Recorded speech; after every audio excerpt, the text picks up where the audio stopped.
आपला काल बैठक झाली। त्या बैठकीमध्ये दोन्ही उपमुख्यमंत्री होते,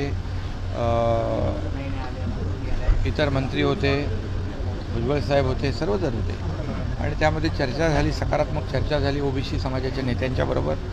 आणि मराठा समाजाला आरक्षण देताना ओबीसीवर अन्याय होणार नाही ही सरकारची भूमिका पहिल्या दिवसापासून आहे आणि त्याप्रमाणे काही विषय काल सुटले, काही विषय जे आहेत ते सर्वपक्षीय बैठक होईल पहिल्या आठवड्यामध्ये विधानसभेच्या अधिवेशनात आणि मार्ग निघेल। दोन्ही समाजामध्ये कुठेही महाराष्ट्रामध्ये तेढ निर्माण होऊ नये, कायदा सुव्यवस्थेचा प्रश्न निर्माण होऊ नये यासाठी आणि सर्व गुन्ह्यागोविंदाने या ठिकाणी सर्वांनाच न्याय मिळावा अशी भूमिका सरकारची आहे। त्यामुळे सरकार सकारात्मक आहे आणि याच्यातून चांगला निर्णय होईल। यांच्या प्रचारासाठी या ठिकाणी मी आलो होतो। आज जवळपास 500 संस्था चालक, मुख्याध्यापक यांनी पाठिंबा दिला आहे आणि 50 संघटना, या संघटनांनी देखील आज किशोर दराडे यांना पाठिंबा दिलेला आहे। त्यामुळे किशोर दराडे हे गेले अनेक वर्ष शिक्षकांसाठी, शिक्षकेतर कर्मचारी, मुख्याध्यापक, संस्था यांच्यासाठी सातत्याने त्यांच्या प्रश्नांवर आवाज उठवत होते विधान परिषदेमध्ये आणि त्यांच्या प्रयत्नांमुळे अनेक लोकांना न्याय मिळाला आहे आणि म्हणून शिक्षकांमध्ये किशोर दराडे लोकप्रिय आहेत।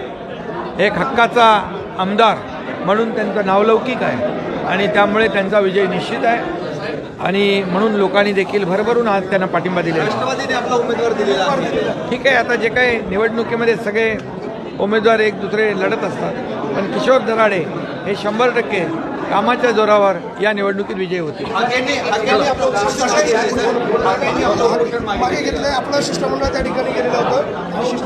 काल बैठक झाली आणि कालच्या बैठकीमध्ये दोन्ही उपमुख्यमंत्री, इतर आमचे मंत्री सर्वजण होते आणि त्यामध्ये चांगली चर्चा झाली आणि कुठल्याही समाजामध्ये तेढ निर्माण होऊ नये, मराठा समाज, ओबीसी समाज आणि कुणावरही अन्याय होऊ नये आणि म्हणून बरीच चर्चा झाली।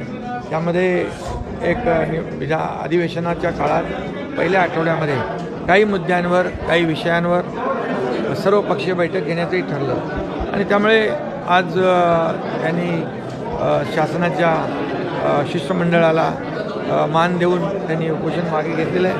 त्यांना मी धन्यवाद।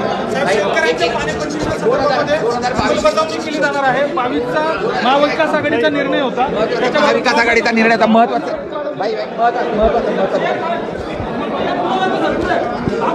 इकडे घ्या ना, आता लागू होते त्याच्यावर बाईट पाहिजे। शेतकऱ्यांसाठी याच्या बाबतीमध्ये मी हे सरकार शेतकऱ्यांचं आहे, त्यामुळे शेतकऱ्यांसाठी अनेक योजना आम्ही सुरू केलेल्या आहेत आणि या विषयावर देखील शेतकऱ्यांच्या पाठीशी सरकार आहे। शेतकऱ्यांच्या हिताचा निर्णय सरकार घेईल।